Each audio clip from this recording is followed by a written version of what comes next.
Salve, berjumpa lagi dengan saya pada perenungan hari ini, tanggal 25 Oktober 2025. Mari saudara-saudara di pagi yang cerah ini, marilah kita mau bersama-sama syukur dalam doa kepada Tuhan Allah kita yang selalu memberkati kita.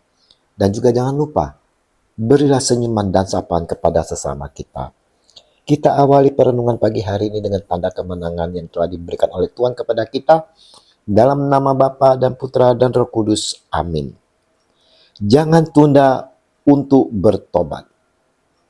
Bacaan liturgi hari ini diambil dari Roma 8 ayat 1 sampai dengan 11 dan Injil Lukas 13 ayat 1 sampai dengan 9. Saudara-saudaraku yang terkasih, jika kita melihat saudara-saudara yang tertimpa masalah, misalnya saudara, entah itu penyakit atau masalah yang lain, seringnya kita menghakimi itu semua akibat dosa-dosanya. Mungkin kita sendiri juga menghakimi diri sendiri seperti itu dikala tertimpa masalah. Kita lihat, pada waktu itu datanglah kepada Yesus beberapa orang membawa kabar tentang orang-orang Galilea yang darahnya dicampurkan Pilatus dengan darah korban yang mereka persembahkan. Lukas 13 ayat 1. Apa reaksi Tuhan Yesus? Yesus menjawab mereka, "Sangkamu orang-orang Galilea ini lebih besar dosanya daripada dosa semua orang Galilea yang lain? Karena mereka mengalami nasib itu? Tidak, kataku kepadamu. Tetapi jikalau kamu tidak bertobat, kamu semua akan binasa atas cara demikian. Atau sangkamu ke-18 orang yang mati ditimpa menara dekat Siloam lebih besar kesalahannya daripada kesalahan semua orang lain yang diam di Yerusalem? Tidak, kataku kepadamu. Tetapi jikalau kamu tidak bertobat, kamu semua akan binasa atas cara demikian."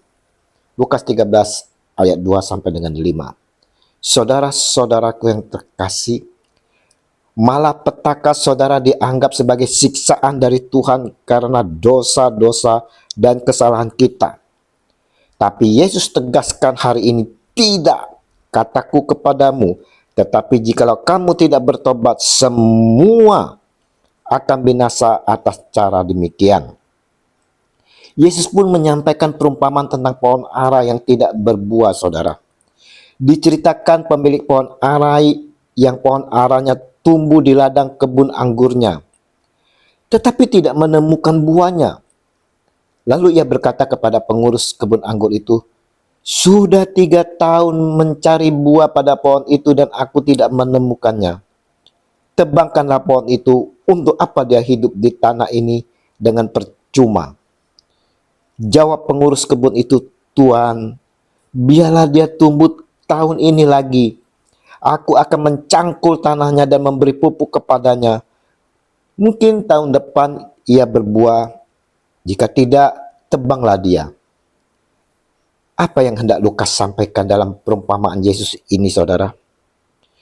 Ini mau menunjukkan akan kesabaran Allah yang memberi kesempatan kedua kepada umatnya, kepada kita sekalian untuk bertobat dan menghasilkan buah-buah kebaikan, buah-buah pertobatan.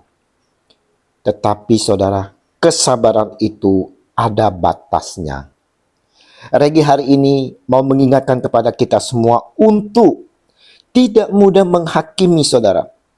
Kita tidak berhak menghakimi, tetapi harus introspeksi diri terlebih dahulu. Hari ini juga, di dalam regi hari ini mengingatkan kepada kita akan panggilan untuk bertobat. Ingat, malapetaka yang terjadi bukanlah tanda Tuhan murka, saudara, melainkan peringatan agar semua orang bertobat. Yesus menekankan pentingnya pertobatan yang berkelanjutan, bukan hanya sekali jalan, agar hidup kita tidak sia-sia. Janganlah menunda pertobatan, saudara. Bertobatlah saudara, dan menghasilkanlah buah-buah iman yang nyata seperti kasih dan kebaikan. Karena Allah tidak akan terus-menerus bersabar. Perumpamaan pohon ara mengingatkan kepada kita semua akan kasih anugerah kepada kita yang memberi kesempatan kedua. Maka saudara-saudaraku yang terkasih, jangan sia-siakan kesempatan yang Allah berikan ini, saudara. Tunjukkanlah buah-buah pertobatan kita sebagai bukti bahwa kita menggunakan kesempatan tersebut dengan benar dan hidup sesuai kehendaknya. Mari saudara-saudaraku yang terkasih di dalam kasih Kristus, jangan sia-siakan kesempatan kedua yang diberi Allah kepada kita, saudara. Bertobatlah, bertobatlah saudara dengan segera, dengan mau introspeksi diri, ubah hidup, dan cara bertindak, bersyukur atas kesempatan yang diberikan Allah. Tuhan Yesus, ampunilah kami yang sering menghakimi. Kami bersyukur atas kesempatan yang Engkau berikan untuk kami bertobat.